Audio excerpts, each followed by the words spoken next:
আপনি কোনো জঙ্গলের ভিতর দিয়ে হেঁটে যাচ্ছেন। হঠাৎ আপনার শরীরে প্রচণ্ড জ্বালাপোড়া, অসহ্য চুলকানি শুরু হলো। মনে হতে পারে কোনো বিষাক্ত পোকামাকড় কামড়েছে। সব সময় এমনটি নাও হতে পারে। হতে পারে এই উদ্ভিদটি আপনাকে সেই ফেমিকনের কাশফুলের নরম ছোঁয়া দিয়েছে। সেই বিখ্যাত গানের কথা নিশ্চয়ই আপনাদের মনে আছে, তুমি ছুঁয়ে দিলে হায় আমার কি যে হয়ে যায়।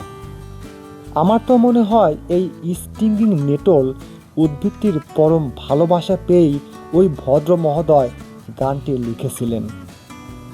দর্শক, আমার সামনে আপনারা যে উদ্ভিদ দেখতে পাচ্ছেন, উদ্ভিদটির নাম স্টিংগিং নেটল, বাংলায় বিচুটি গাছ। এটি ট্রাজিয়া ইনভোলুক্রাতা প্রজাতির সপুষ্পক উদ্ভিদ। উদ্ভিদটির পাতা ও কাণ্ডে অতি সূক্ষ্ম ফাঁপা রোঁয়া বা কাঁটা থাকে।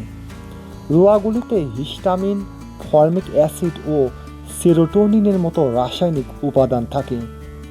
সামান্য ছোঁয়াতেই রোঁয়াগুলো ভেঙে ত্বকে ঢুকে যায় এবং তীব্র জ্বালাপোড়া ও চুলকানি সৃষ্টি করে। এতক্ষণে নিশ্চয়ই আপনাদের মনে হচ্ছে উদ্ভিদটি মারাত্মক বিষাক্ত। আসলে কিন্তু তেমনটি নয়।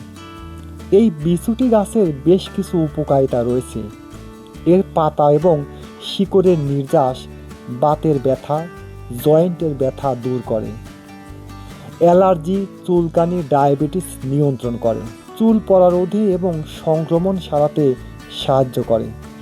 এটা ভাবতেও অবাক লাগে যে গাছটি ত্বকে লাগার সাথে সাথে তীব্র জ্বালাপোড়া এবং চুলকানির সৃষ্টি করে, আবার সেই গাছটি মানব শরীরের জন্য উপকারীও বটে। এটা স্রষ্টার সৃষ্টির রহস্য।